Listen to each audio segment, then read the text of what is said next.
Anthropology of Law is today's course title, and it fits the course reference number 0060, Discipline Law Science, version 04, module 1, reference number 0060-0104.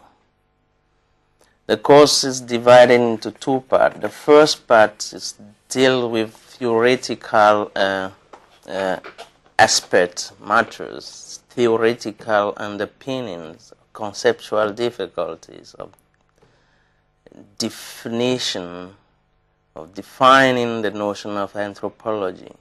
And the second part will be consecrated, will be reserved, or is planned for some case studies. What is to be understood by the notions such as anthropology of law? To talk about anthropology is to aim at a unified knowledge of man. But is there any such thing as a unified knowledge of man? Man is said to be multidimensional, and we all know that science even is not the less multi-faculty. That means multidisciplinary. And within one faculty, as a single corpus of science such as philosophy or law, there are more than one trend, that is more than one stance or position or tradition, doctrine or conception. So the main problem to be faced with, to be asked and to solve where this possible is there any such thing that can be called a unified view of man? If there is none, then the immediate consequence is the following. The immediate consequence will be that there is no such thing that can be called a science of man. But this is disastrous for us, not just because we have no answer for our dearest scientific enterprises. The knowledge of ourselves and of what we are doing and are supposed to be for ourselves, for our own need, mainly well-being, happiness, but also scientifically, we appear to be really ignorant of what as scientists we are doing.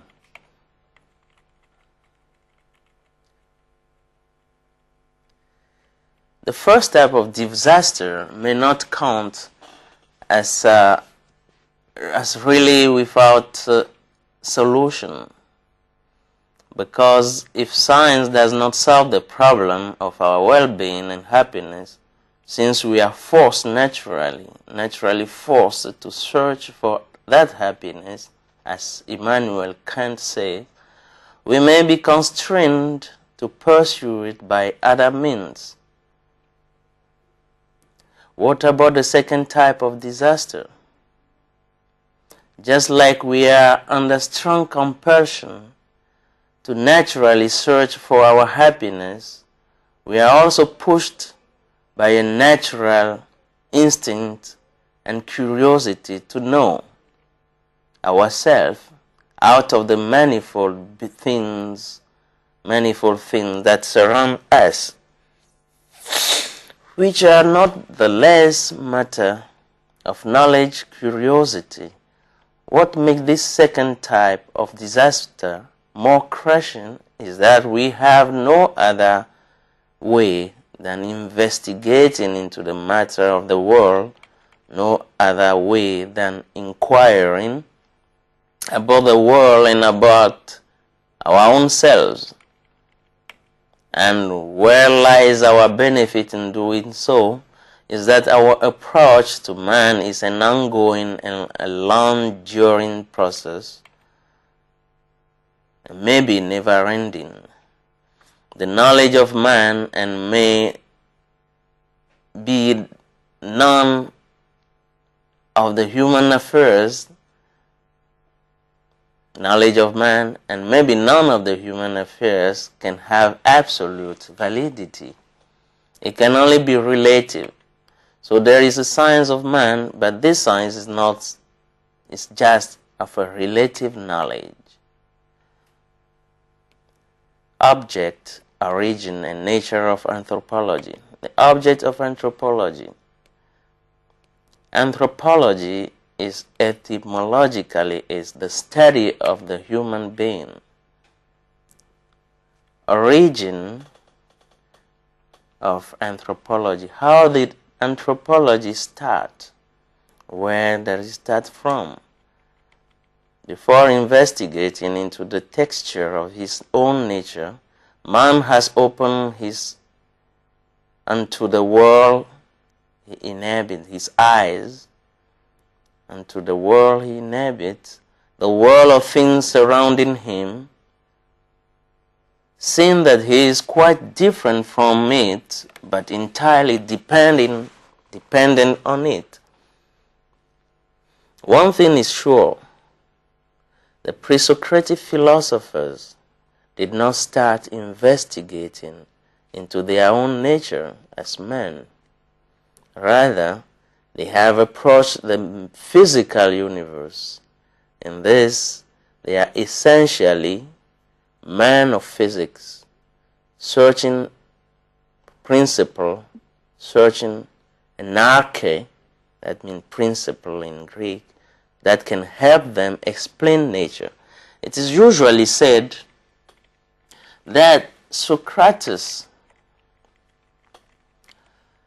has drawn the attention of his contemporaries from speculation about nature to the inner world of their own nature, enjoining them to know themselves as a duty to be performed towards their humanhood in order to excel in humanity.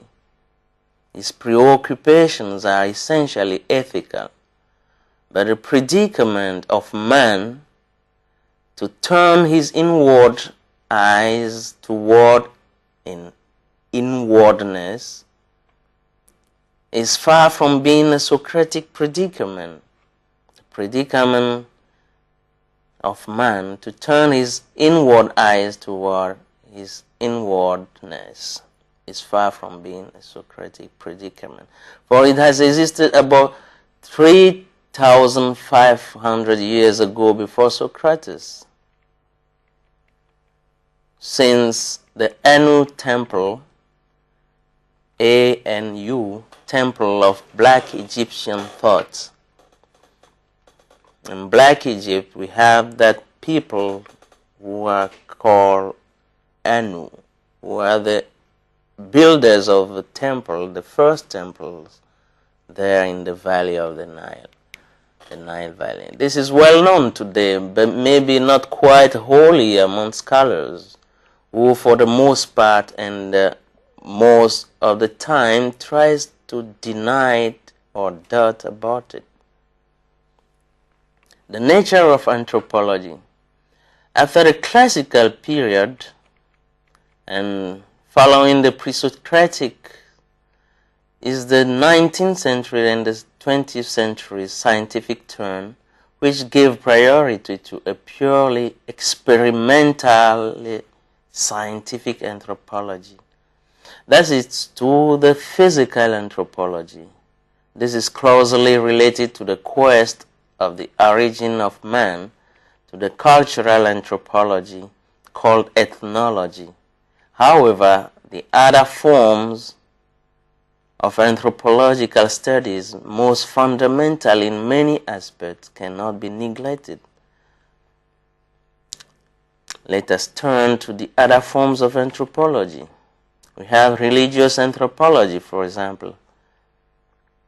which talk of man and how it's linked with question of the transcendental, of the transcendent being, or that which, though not transcendent to man, supersedes his force or strength, understanding thereby that there is a force in this and that and or other view of man, religiously approach, on which man existence totally or relatively but basically depends on. This force can be the gods, the spirits more or less diffused in nature, or an absolute transpersonal, and finally, why not the personal God of Judaism, or this personal God in three persons as conceived by the Christians.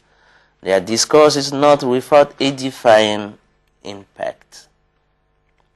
Religious anthropology's discourse is edifying enough, upbuilding enough. It's one of the bases of education. The language used by the religions to teach man how to conduct himself is of symbolic nature, mostly mythical, myths or other narratives signifying to man his condition, fulfill both a theoretical and practical function. Theoretical in that it explains the condition of man, and practical in that it provides man with practical guidelines by justifying his myth.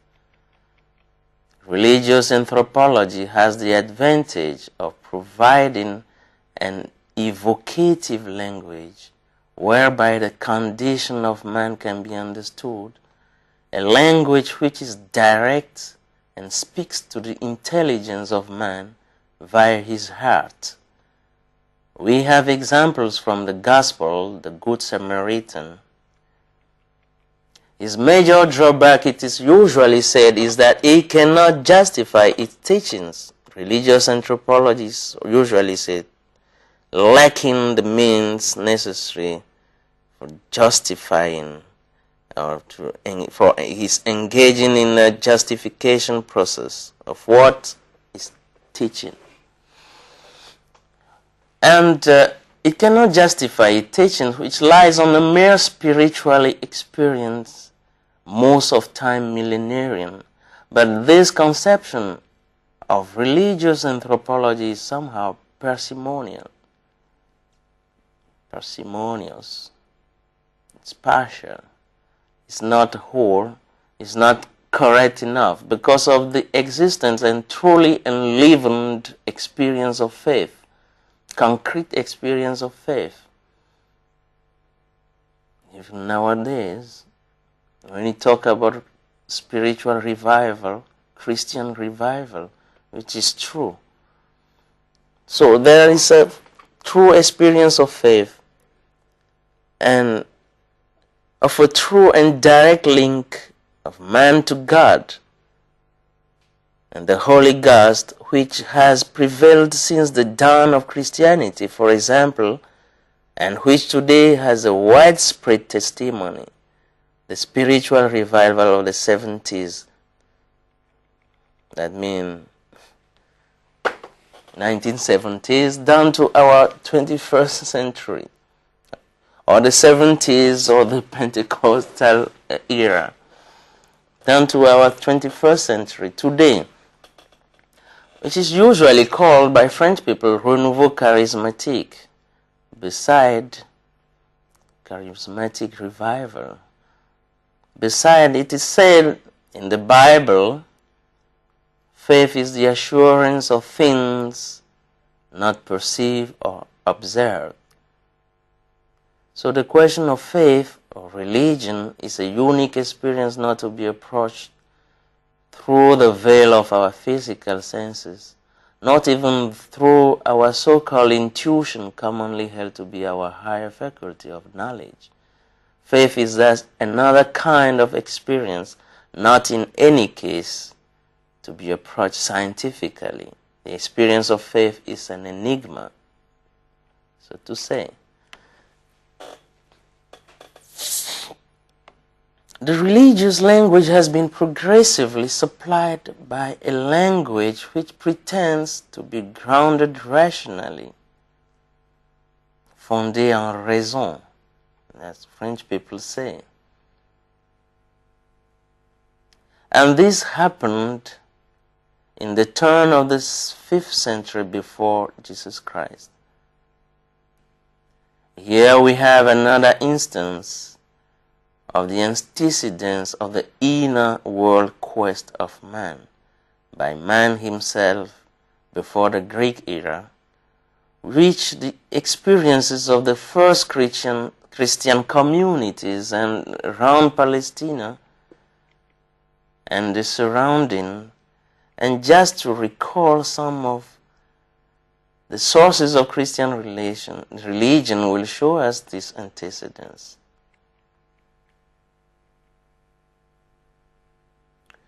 The second type of anthropology that can be enlisted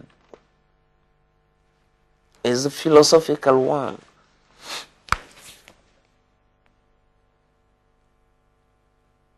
The essential of the philosophical reflections evolves around man, his life and works, so to say.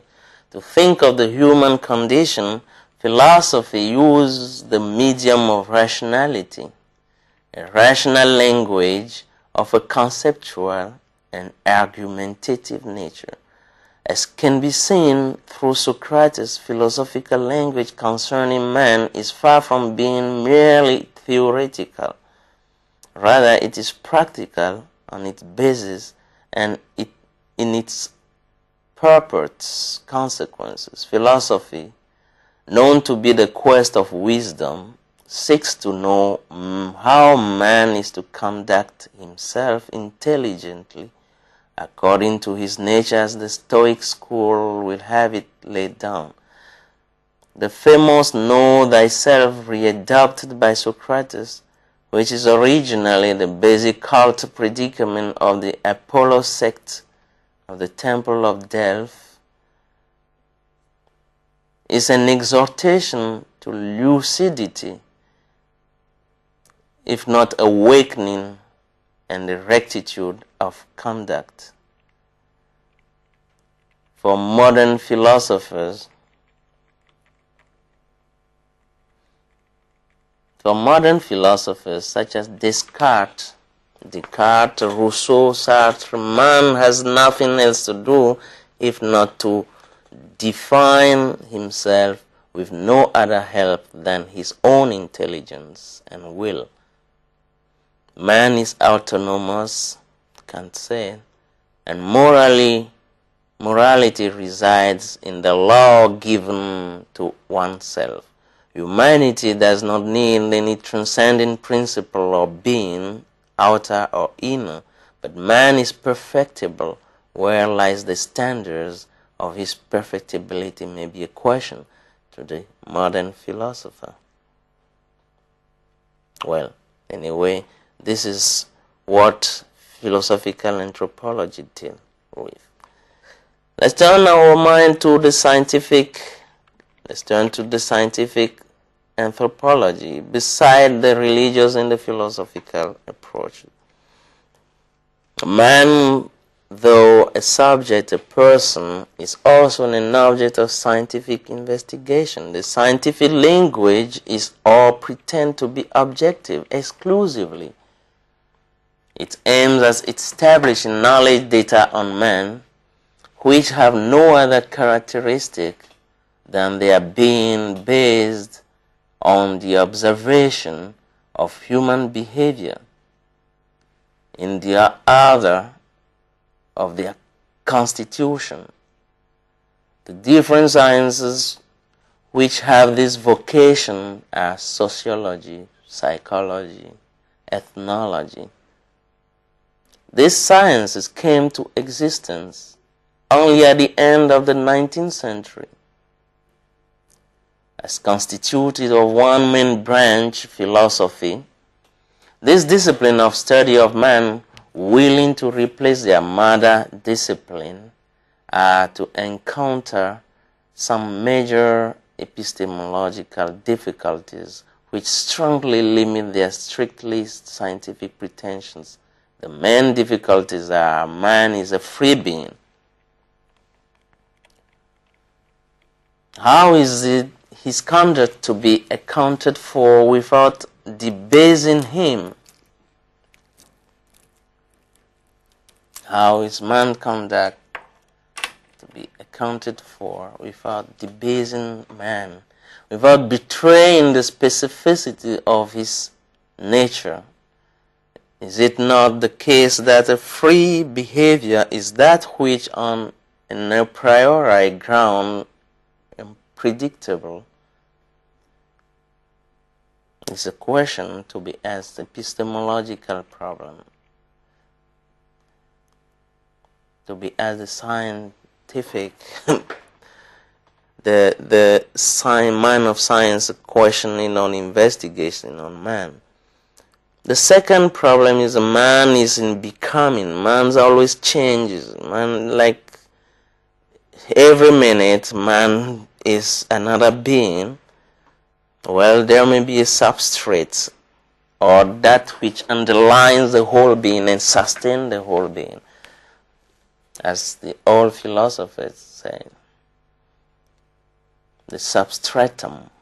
How then is an objective discourse on man possible? Some experts go as far as holding a universal discourse impossible on the ground of a fallacious gender distinguo, that between male and female, that distinction between man and man, man and women, they go as far as holding a universal discourse on man impossible. According to them, there can be no female psychology because women behavior is more cultural than natural, which sounds a nonsense, at least in our view.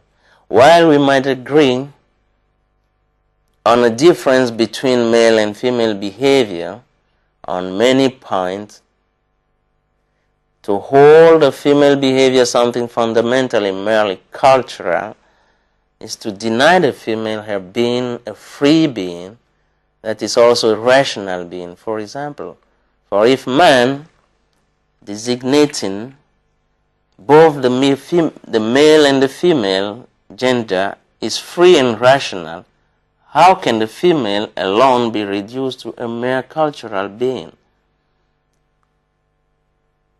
Again, recalling the first point, man is a free being. If man's behavior is taken to be unpredictable, it is on the basis of his being naturally free, and in no case because his unpredictability, his being free, is due to a cultural program implanted or fostered in him. Indeed, there are some cultural aspects of the female, but this is true of the male too.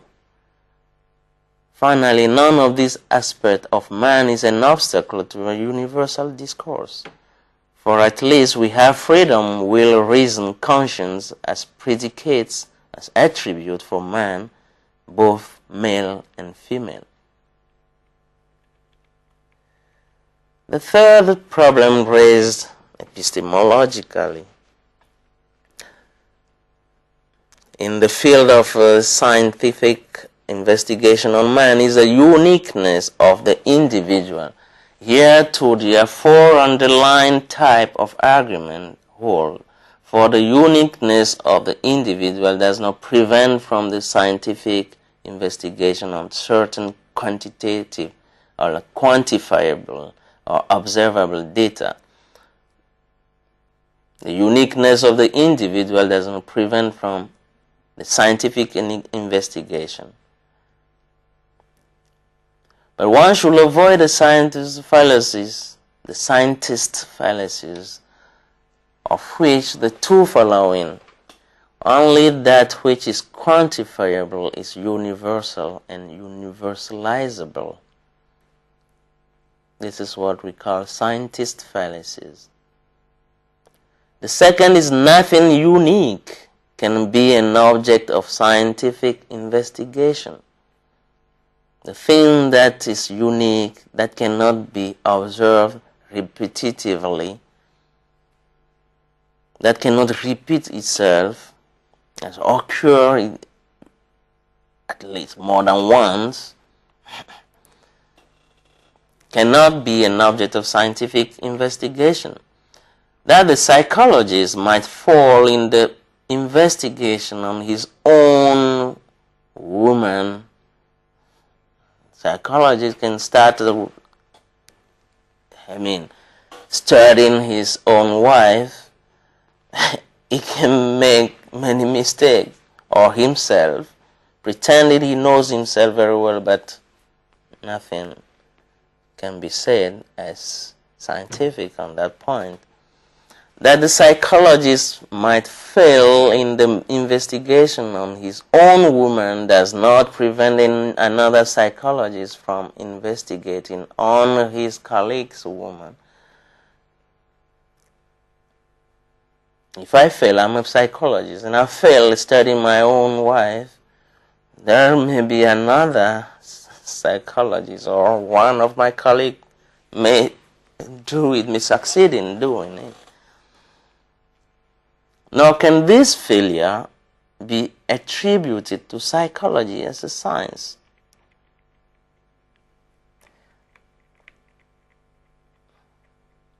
The identity between the object and the subject of knowledge, which is the fifth point and which is closer to the previous one. The object or the subject investigating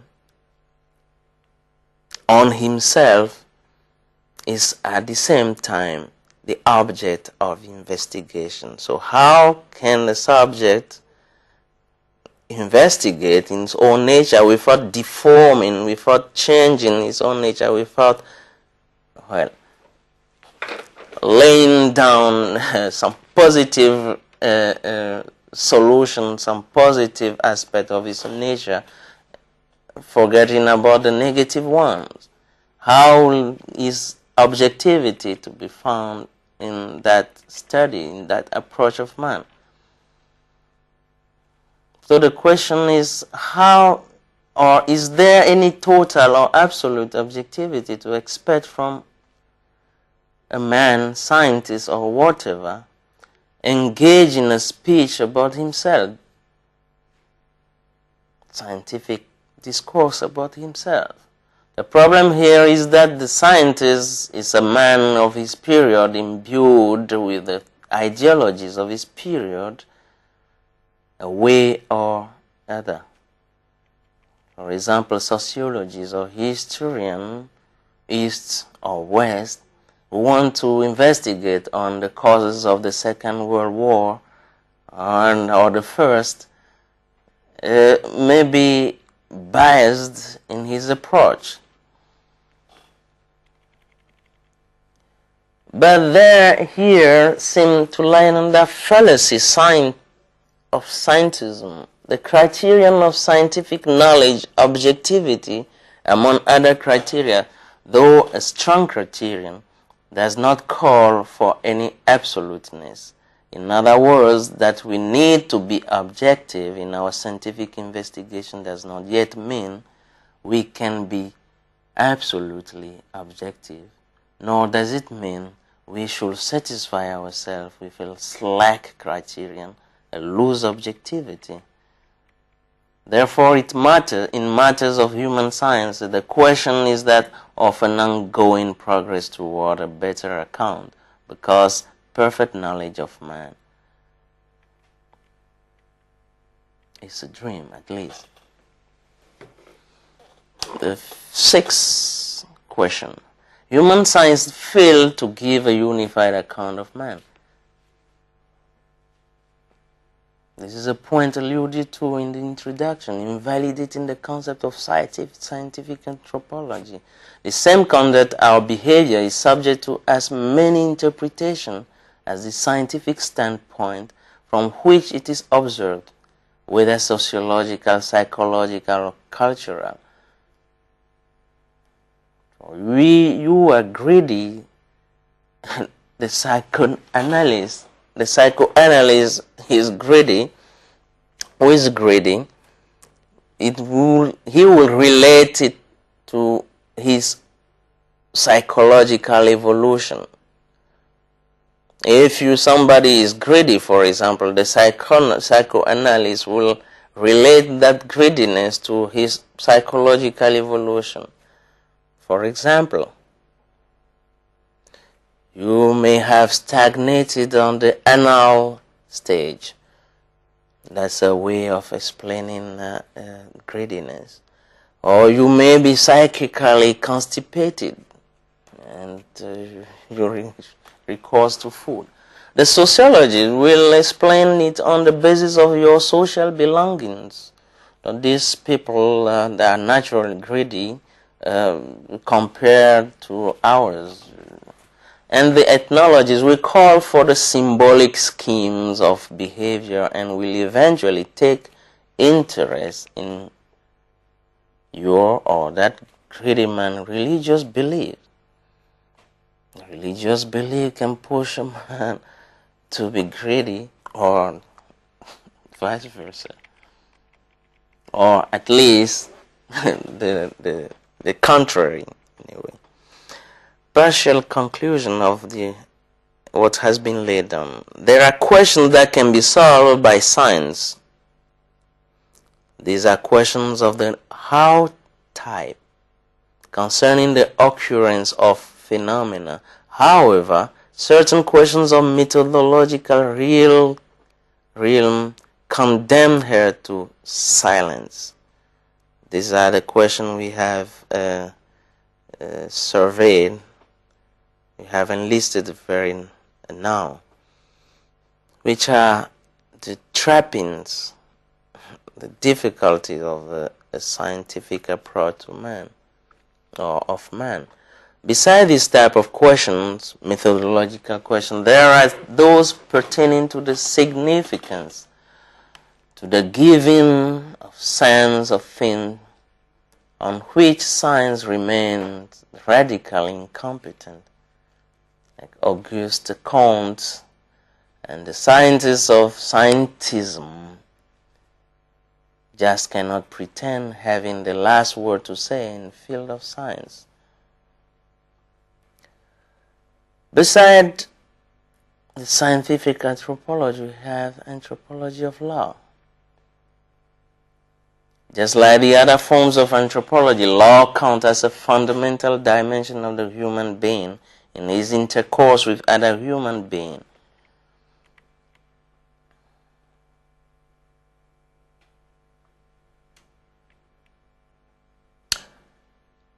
If anthropology is a scientific discourse on man, then anthropology of law is that discourse in its application to the field of man's normative, specifically legal intercourse with other men and his society as a whole.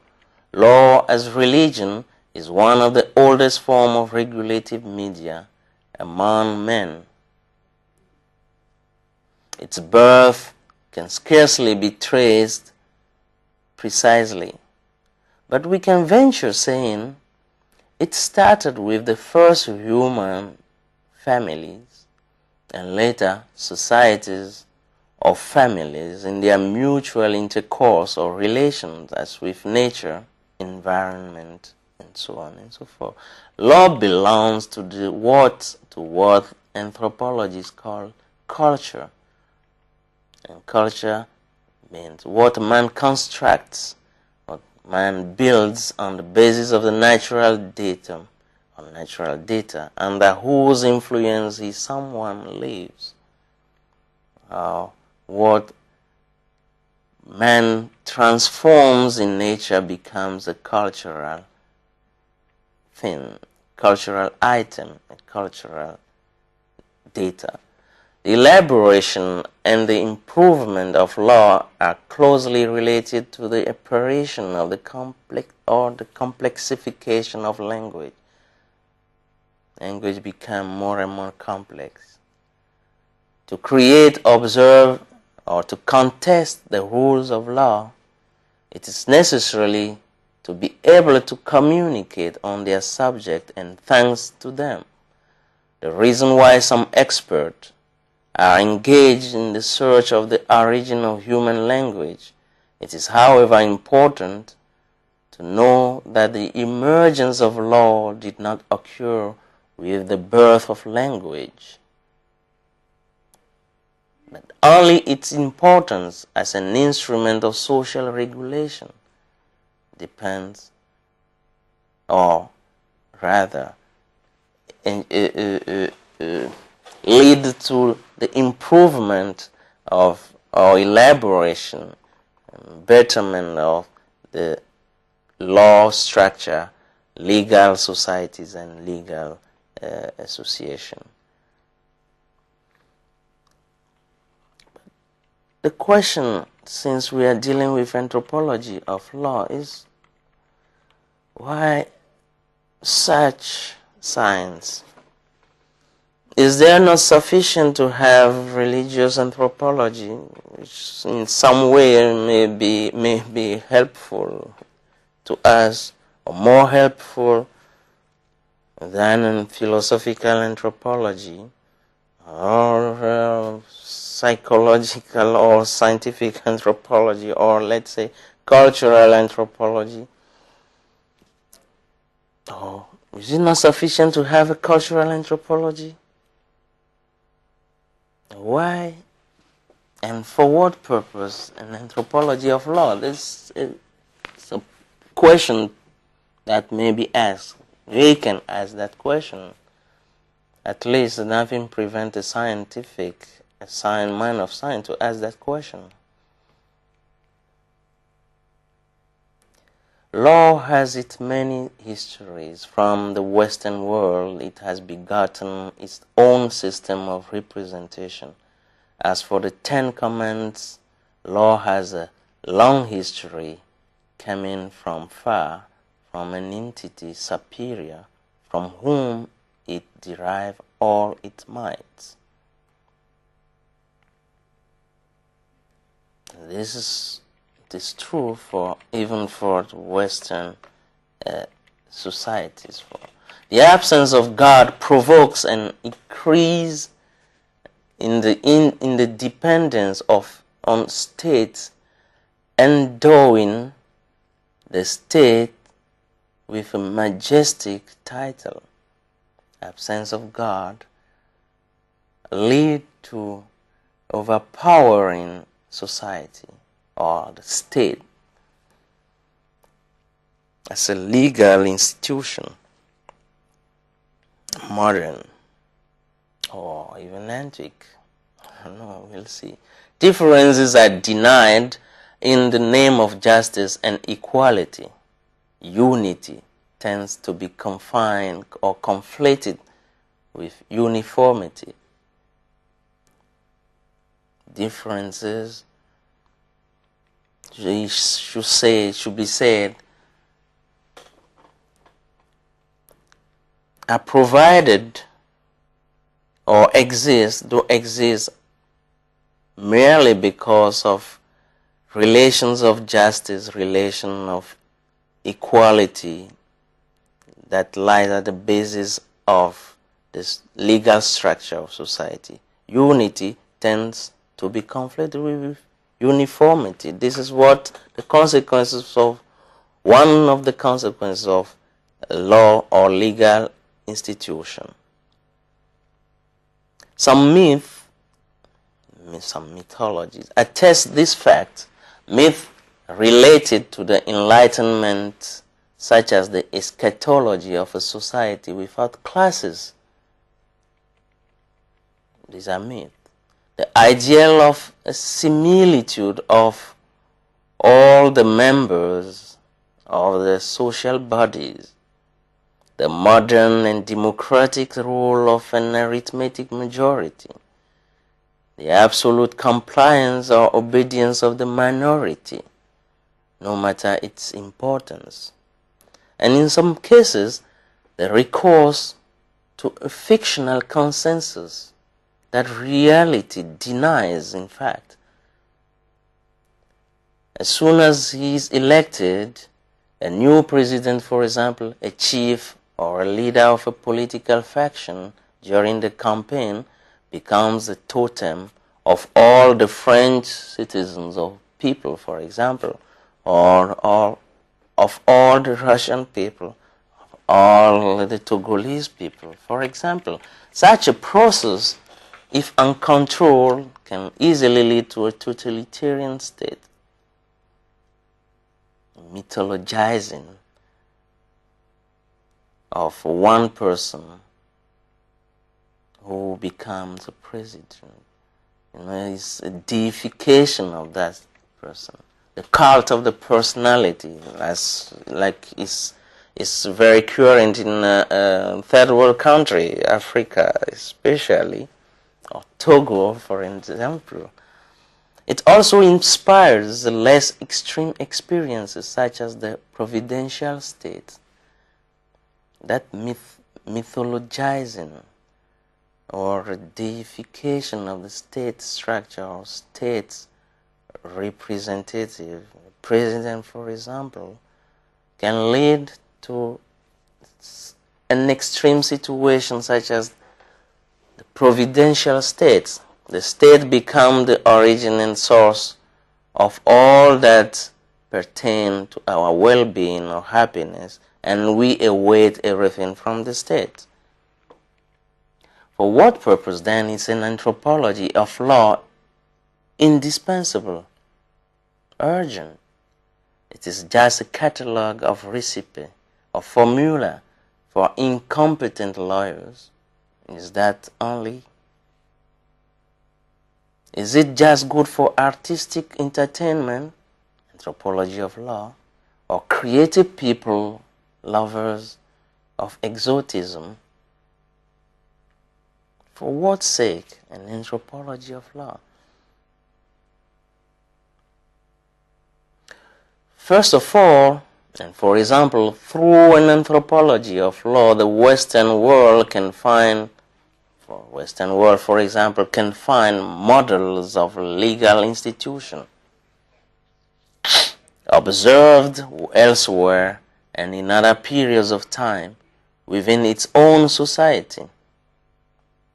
This fact proves that there exists more than one logical patterns governing the edification of her legal institutions, the functioning of individuals and whole society. This pattern coexists side by side. They are simultaneous. Such facts may undermine the idea of evolution. Indeed, evolutionist theories are accustomed to thinking that primitives are dominated by a pre-logical thought. As well, some lawyers talk of a pre-legal type of social organization deprived of any legal basis, characterized by what they call analogical reasoning, intuition, an irrational mixture of categories, belief in magic, etc. A pre-logical or illogical way of reasoning. One can wonder what it can be. While civilized people, they say, or societies have discovered logical thought, this is a pure lie. Against this opinion, the authority of a Western man, a Western great philosopher, John Locke, for example, can be referred to. John Locke, criticizing logicians, asserts the following: if syllogism should be considered the only true instrument of reason, and the sole means to acquiring knowledge, it may follow that before Aristotle, nobody knew anything in the world, or that none has been able to acquire knowledge by reason, and that since the invention of syllogism, there is one man out of 10,000 who is granted this advantage. Well, if Aristotle is said to be the one who invented syllogism, then we may say before him there had been no knowledge, and before him there had been no person endowed with capacity of knowing anything at all. But God, John Locke further asserts, God has not been so sparing towards man as to create them barely two-legged, that means with 2 feet, 2 legs, and let it for Aristotle to make them rational creatures. God has been loving kind to man. He has given them a spirit capable of reasoning without their being in need of learning forms of syllogism. It is not, Locke said, by rule of syllogism that the spirit of man learned to reason. He has a natural faculty to perceive the convenience or the inconvenience of ideas, the appropriateness or the inappropriateness of idea, and he can put them into a good order without all these embarrassing repetitions, that mean the syllogistic forms of the syllogism. I'm sure, says John Locke, that I have been able to speak the truth without diminishing Aristotle, that these 2 forms, modes and figure of syllogism or of argumentation, are not the only nor the best means to think rationally, to lead to the knowledge of the truth those who desire to find it, and who wish to make a better usage they could of their reason so as to reach knowledge. So, briefly put, syllogism or logical thinking, we wonder what it is without involving all other forms of thinking of man.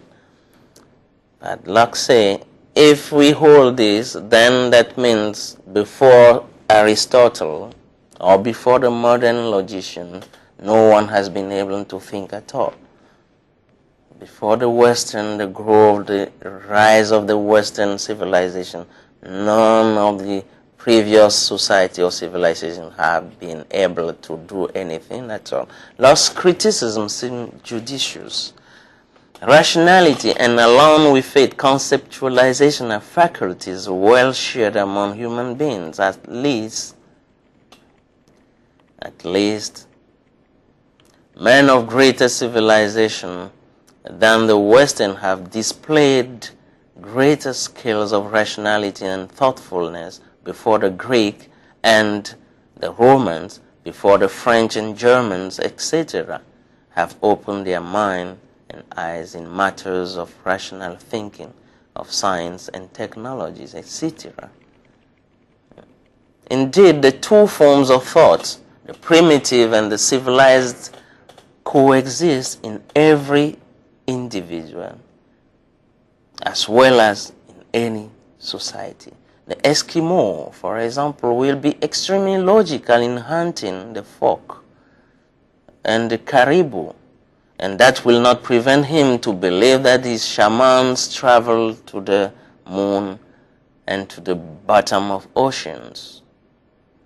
Likewise, the enterprise leader, the businessman, can simultaneously recourse to the most sophisticated prediction models on the level of economy and to occult sciences to engage his to employ his personnel let alone the extraordinary development of these sciences in France nowadays, or all over the world.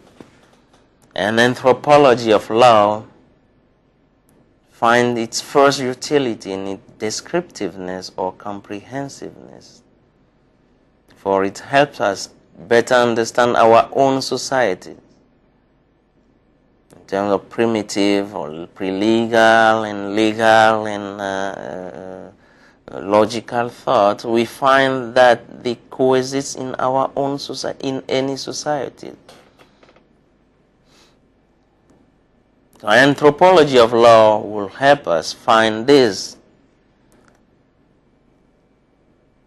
To have seen certain models elsewhere of legal structure, legal organization,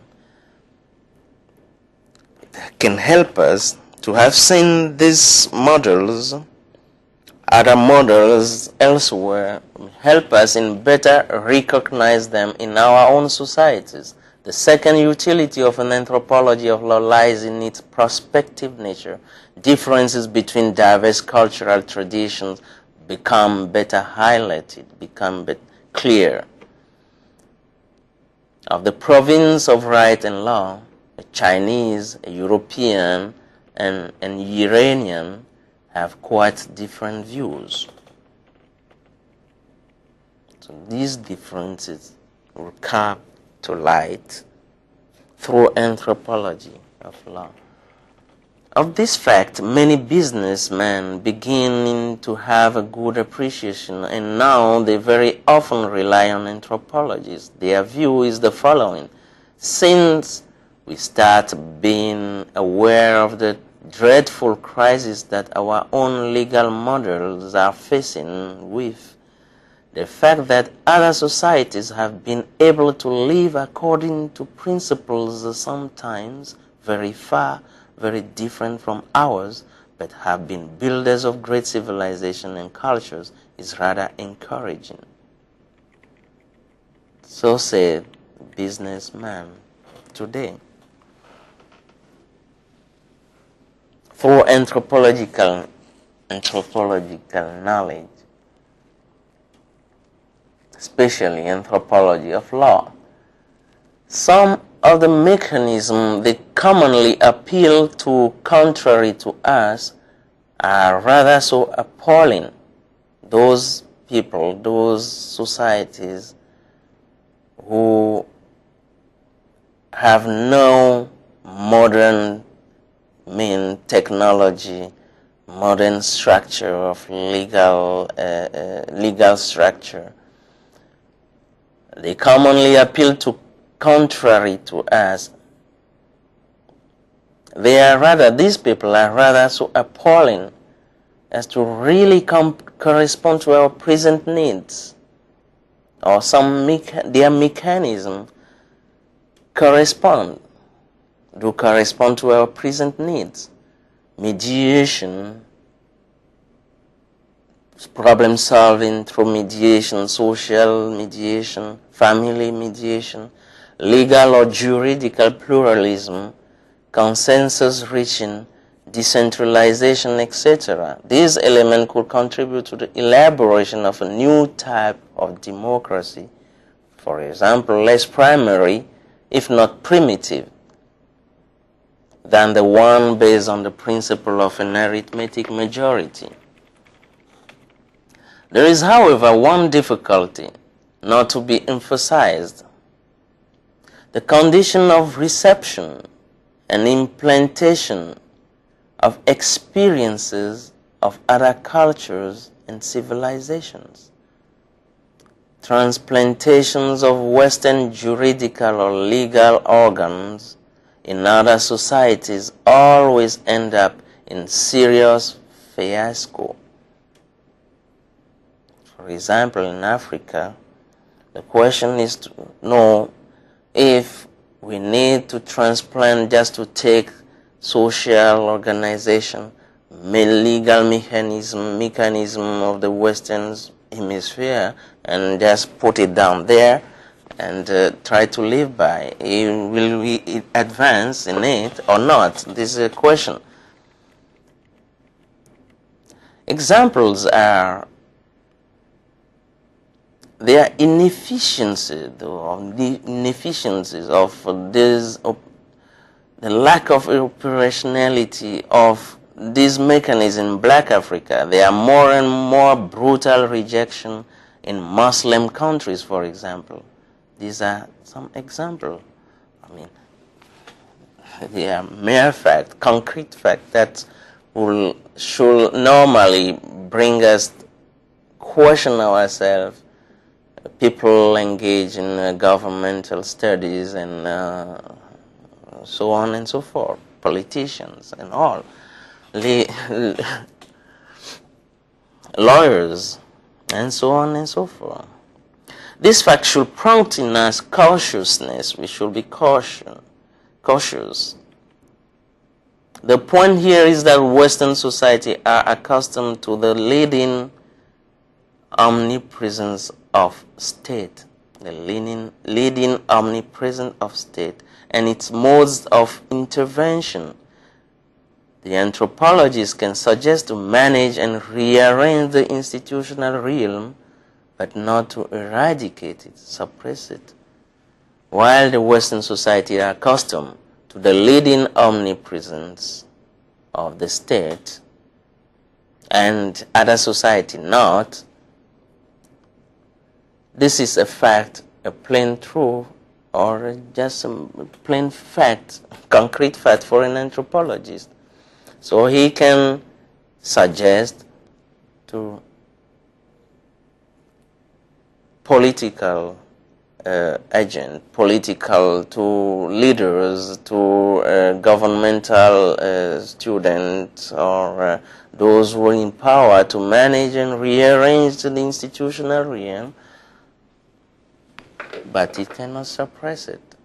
Even in society where the state is less present, order cannot be suppressed, eradicated. The case for legal pluralism is cultural pluralism an obstacle to the unity of humanity? This is an important question today. We live in a multicultural world today. We talk about globalization, and people come from far in the Western Hemisphere with their own culture, but they are constrained, they are forced to live together with other people. They are obliged to live by their own cultural rules or principles. Problems of excision, problem of the wearing of a chador or the scarf, problem of cultist way of killing animals are there in our society, and they provoke shock of all kinds in people who do not share the same culture with their neighbors, and we are forced to live together with all these kind of rules. How can we manage? Can I at the same time affirm the equivalence? Is it possible to affirm the equivalence of all values and will and one desire to combat injustice? If all values are equivalent, how can I desire combat injustice, struggle against injustice? What is to be taken as injustice? This is one of the important questions that is posed, that the legal pluralism for society nowadays causes. This question that some experts usually ask, and this have been rather a dissertation subject for bachelor student in 1990, for example, in France. But the questions, at least,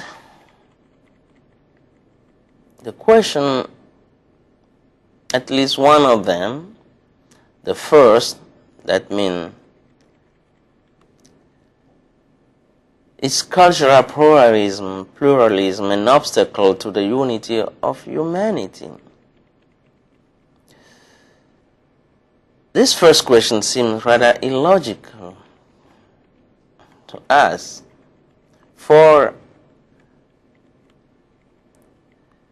one may reply with other questions.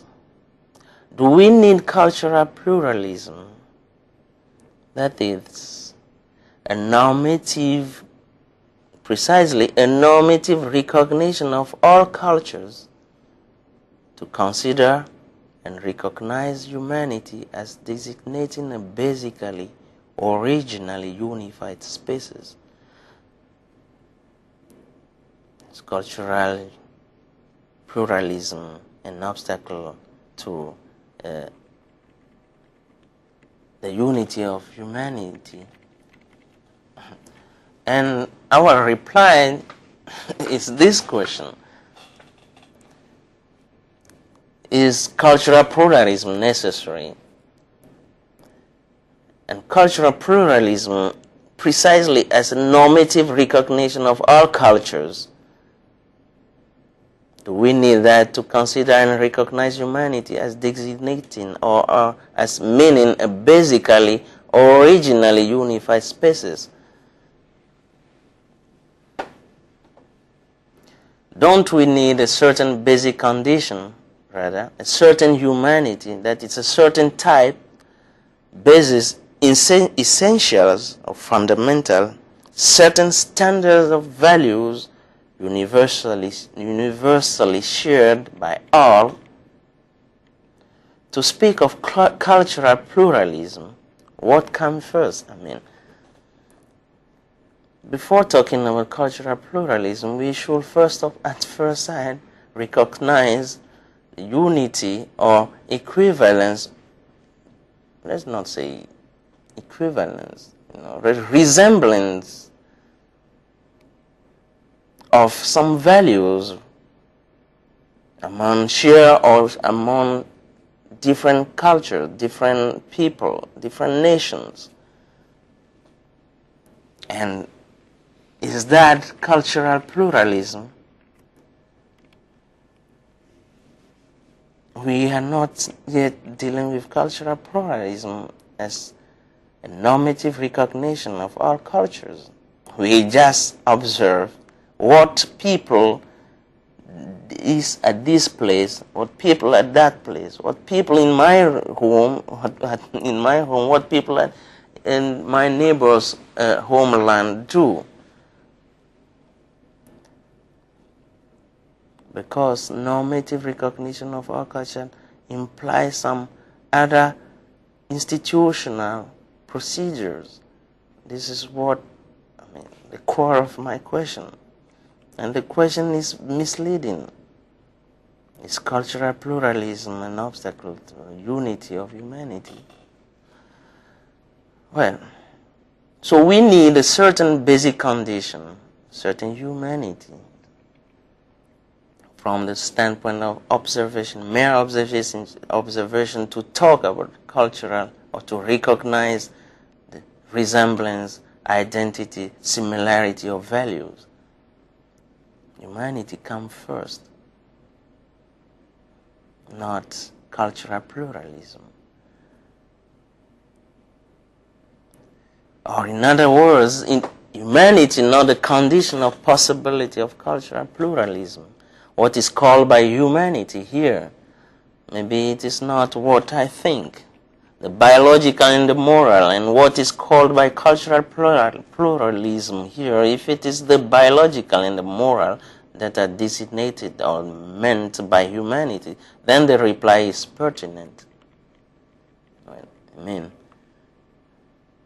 If it's the biological and the moral, which we call humanity,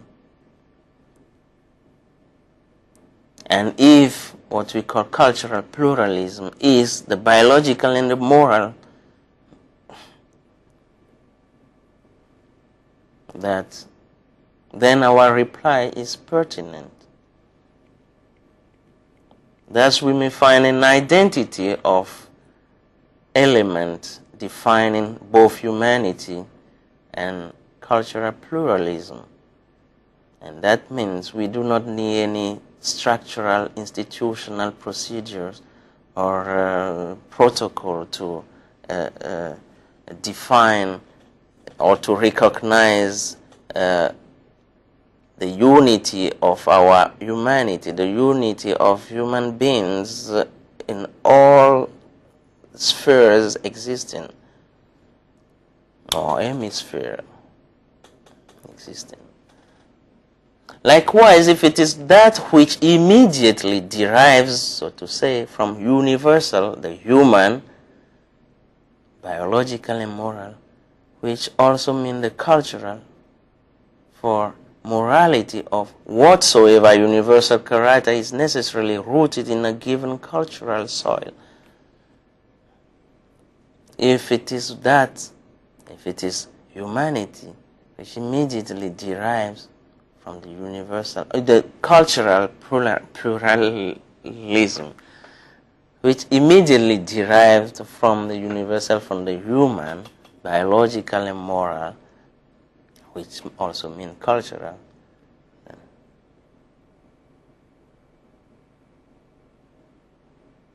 Then there is no opposition and there is no clash between cultural pluralism and humanity as such.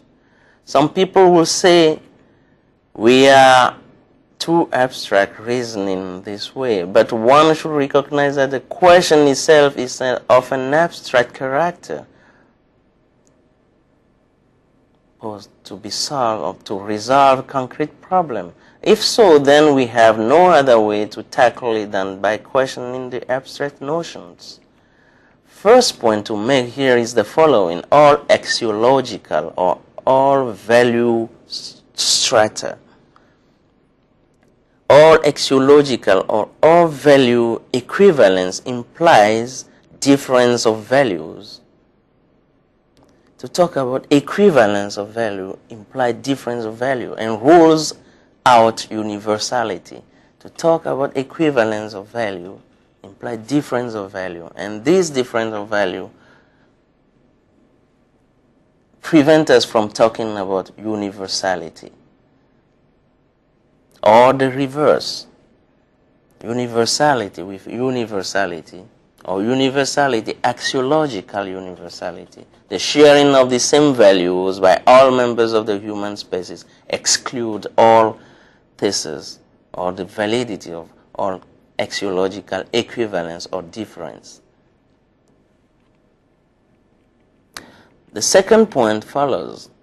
If we want to speak of axiological equivalence in a multicultural context, with a necessary appeal to an axiological universal complex and concrete, we should either, first of all, specify the locus, the lieu of the injustice that can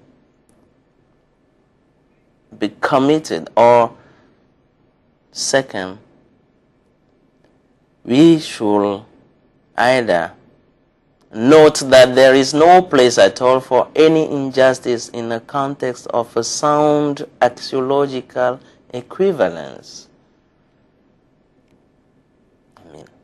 I repeat, if we want to speak of axiological equivalence in a multicultural context, with a necessary appeal to an axiological universal concrete universal, first thing is to specify the lieu, the moment of the injustice that can be committed.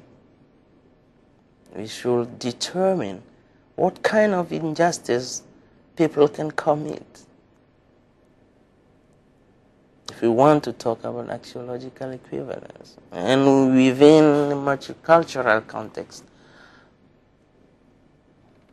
because we cannot jump over people and tell them no, they are committing injustice.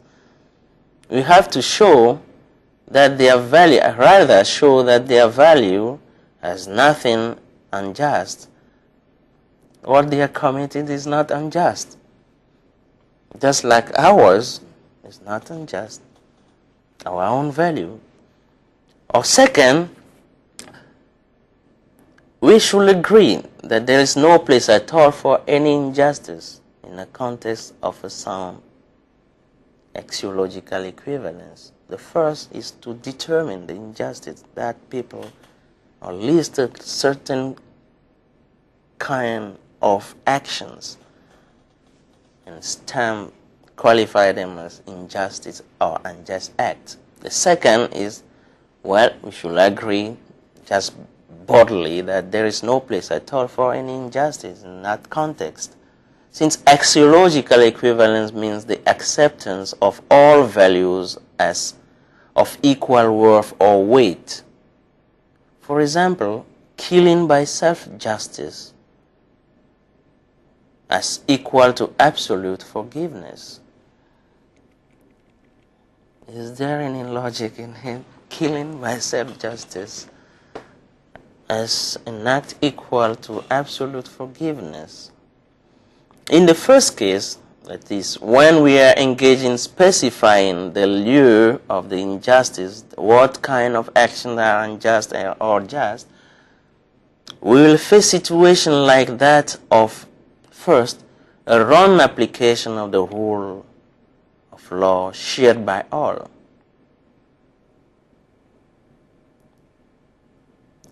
Of the standard of justice, a wrong application of the standard of justice recognized by all. Situation of ignorance or negligence of certain facts or parameters by the magistrates. This is, for example, where we can talk about, or when we can talk about injustice. If we are in a multicultural milieu and we hold that all values are equivalent, then we have no way to talk about, in any case we can talk about injustice unless we determine precisely what we understand or when precisely is an injustice committed. And there are some patterns of actions I list as the only or possible action that can be termed or qualified unjust. First is a wrong implication of the rule of law that is shared by all. Wrong application of the standard of justice recognized by all. Or a situation of ignorance or negligence of certain facts or parameters by the magistrate. Second, situation like that of partiality or favoritism. Third, situation like that of a judiciary mafia, especially in matters pertaining to drugs dealing, money laundering or recycling, highway corruption. Fourth, of sentences of justice stained by racism and the strong influences or sentiment or impulse of cultural imperialism. The third point can be stated as follows. It is simply to be noted that some values are far from being shared everywhere, which is understandable. But the question to be asked is this: what kind of values they are? Certainly they are not the universal one shared by all human cultures. Killing is bad and is to be punished. There may be values such as killing for honor is good in certain circumstances. Killing to prevent other criminals is good. Not honoring one's promises is good in certain circumstances. For example, a promise to give back to give back a weapon to a crazy man, a mentally dangerous man, to which the weapon belongs. This is a Kantian example. So we see that the one who ventures reasoning that all values are equivalent is simply not in the right reason. First, because the value killing for honor is just not equivalent to killing simply. This is a precise determination, at least. Or there are some more refined ones which are sheer, well, okay, I repeat. First, because the value killing for honor is just not equivalent to killing simply, which is shared by some Ku Klux Klan members, for example, skinheads, and some more hooligans, some other hooligans. Maybe I'm mistaken, because there may be an honor in their clan or camp. Let alone thieves under the pressures of being caught. They kill simply, but they never kill for honor. Honor should be defined according to social values, and not because of any lack of value at all. Second, killing for honor. Associations do have the right to exist in society, but we should ask ourselves if an undemocratic and non-liberal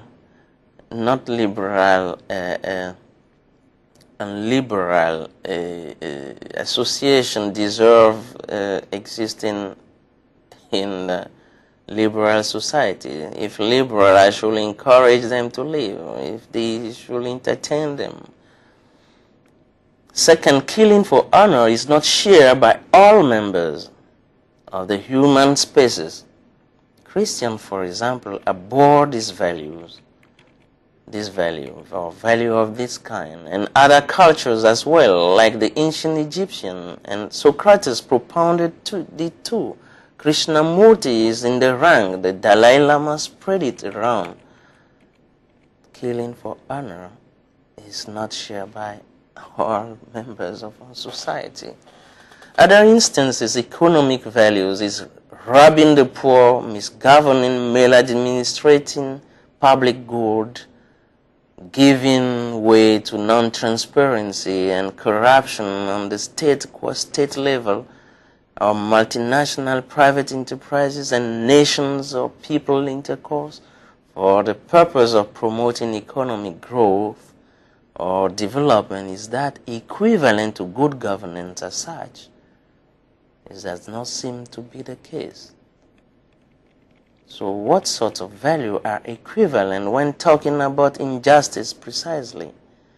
When injustice is involved, we cannot talk about equivalence of values, though we recognize that those who give the sentence of justice or say from the UN Council of Security are not that pure, that just, that impartial, but they are prompted by impartiality because corrupted to their neck, or just simply by a sentiment of racism or mere pretension of superiority.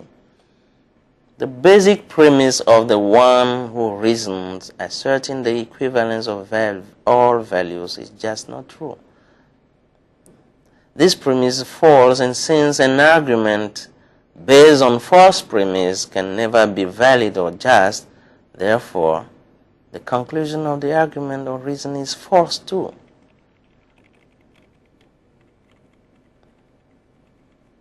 The final touch to our line of argumentation is, which is not less important than the others, and rather, which should be duly considered. We are talking about values.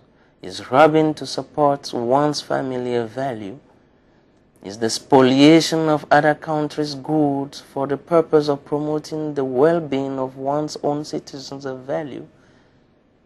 This is far from being the case. Like Emmanuel can have it laid down, we can say that we are in a situation where the dignity of people of whole generations, which is a value in its own intrinsic worth, is exchanged with money and or power, which have less or no value but only a price. As such, and as such can be an exchange. Dignity can never be exchanged.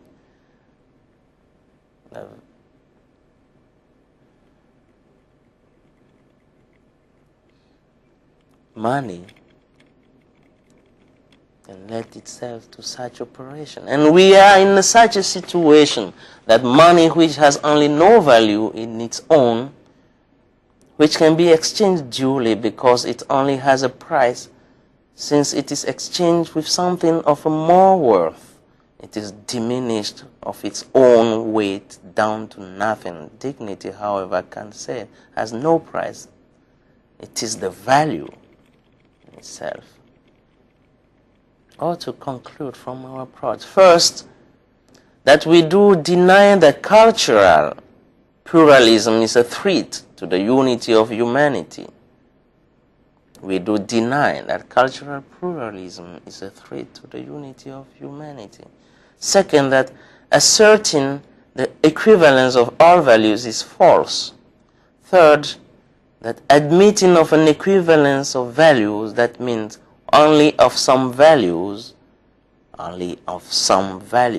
is speaking some other type of values that can be given the qualification of secondary values, or complex of values within a single higher one, since, as we have seen, there are certain values that are shared by all the members of the human species. But within the scheme of one single value, say, the respect of human life, for example, the application of the rule of law or principle of justice can involve killing or death penalty or killing for honor. That means the notion of cultural pluralism should be investigated in and accurately understood. What is cultural pluralism then? The concept of cultural pluralism in its slightest sense, the concept refers to the coexistence of different juridical mechanisms that apply to identical situations. We're talking about juridical or legal mechanism and not values. Well, juridical, those mechanisms should be decided, should be chosen upon due consideration of a certain scheme or configuration or pattern of values. But that are technical values, maybe. Or to attain, to reach certain social aim, which may be values which are necessarily are values in themselves. But here, to give more precision to the concept of cultural pluralism, we decided to define it as the coexistence of different juridical mechanisms that apply to identical situations and have the same validity. We have, for example, the commercial, the trade contract, in which the trader sells its good according to rules less stringent rather, less constraining than the rest of the citizens, for the sake of being more competitive, maybe, or because he pays higher taxes than them. You say the trader sells his good according to rules less constraining than the rest of the citizen, just for the sake of being more competitive, maybe, or because he pays higher taxes than them. In its stronger sense, cultural pluralism is inspired by the idea that the different social groups that form a nation-state experience the crossing over of multiple legal or juridical orders.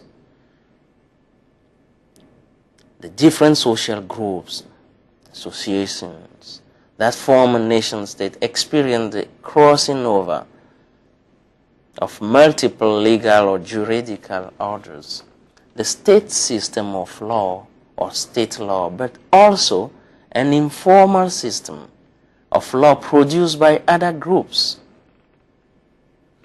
Both systems, the formal and the informal, able of coincidence or convergence. For example, laboring immigrant is subjected to the regulations internal to the enterprise that employs him.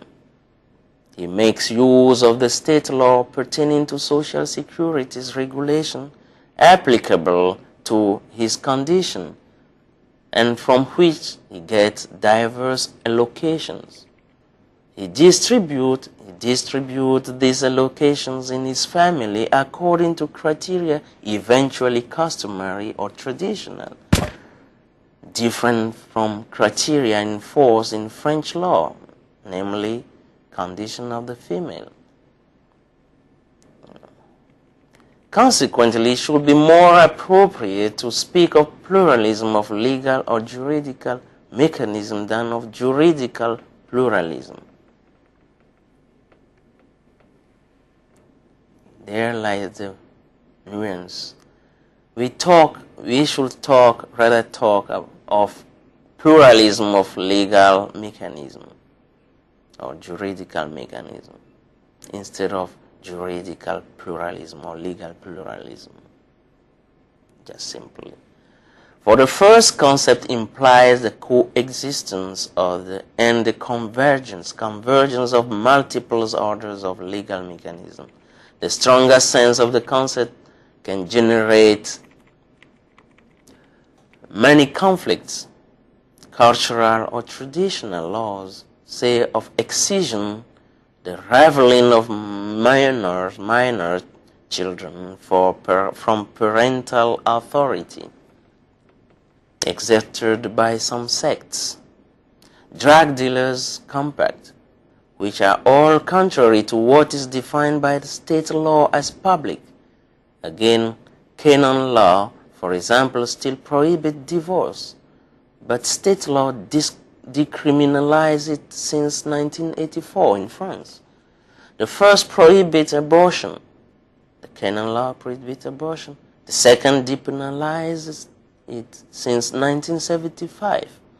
In the old law, church and state condemned money lending at rate or interest, but traders did practice it, etc. There's a stronger sense of legal pluralism, which is the coexistence within one nation state of multiple legal or juridical order may generate problem. This is what we mean. And the example just given show that there is indeed problem there. The universality of the rule of law. Sociology and anthropology of law teach us that the legal or juridical qualification of an act is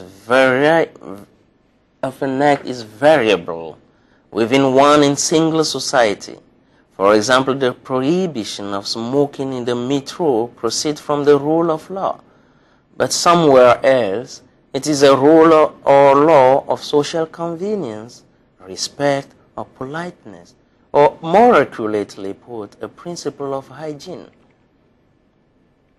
Sociology and anthropology of law teach us also that the significance of legal prescriptions can vary according to societies. The previous example of homicide is an example of this fact. Homicide can be a sign of virility or weakness.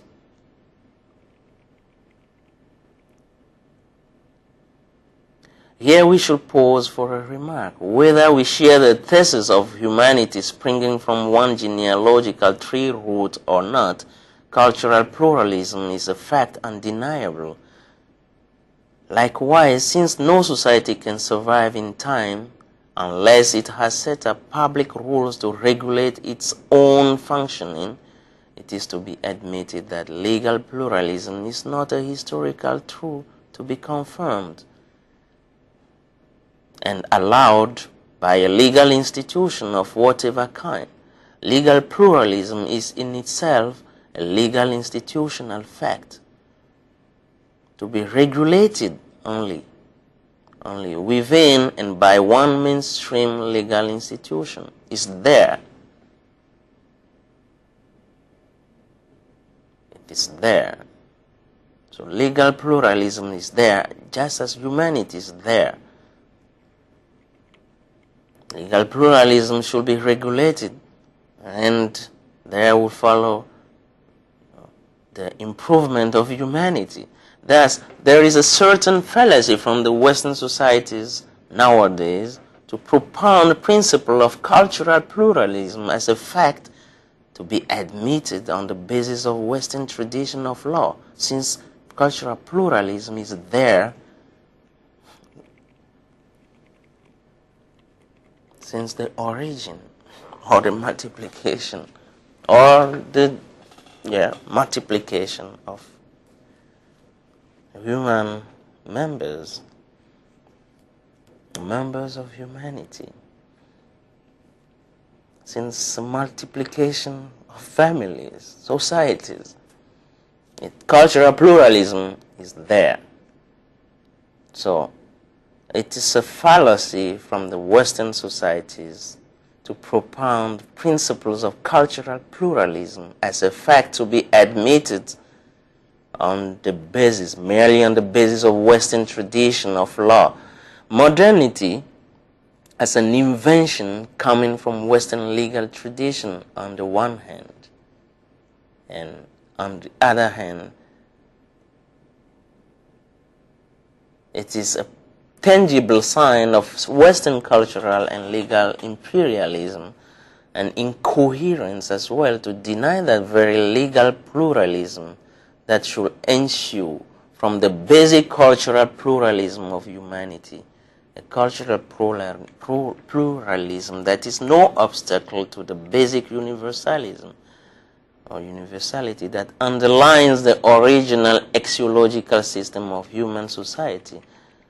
Thus, it is useless to search for the universality of law immediately within its content. As said before, according to some experts, this universality should be inferred from the functionality, solely from the functional definition of law, which is the necessity of a regulatory system of society supported by a coercive mechanism and aiming at resolving conflict or litigation. To our opinion, the universality of law need not be derived from any definition at all. Foremost, it is a question of observance. And here we follow Aristotle, Montesquieu, Rousseau, Hegel, and the nowadays political culture movement like that of to whom belong Almond and Weber, for example. And the movement is called political culture. Right? And the functionalist thesis spread as follows. Through the diverse experience of law made by human society or some groups, law is what seems indispensable to these societies and groups for their social cohesion and reproduction. Thus, legal pluralism has the characteristic not of an infralegal phenomenon, but rather those corresponding to the legal systems proper to subgroups within mainstream society. There we end up we conclude the theoretical part of this course. Tomorrow, we'll be dealing with case study and cases such as excision and the problems caused by the wearing of the Islamic scarf. Thank you very much.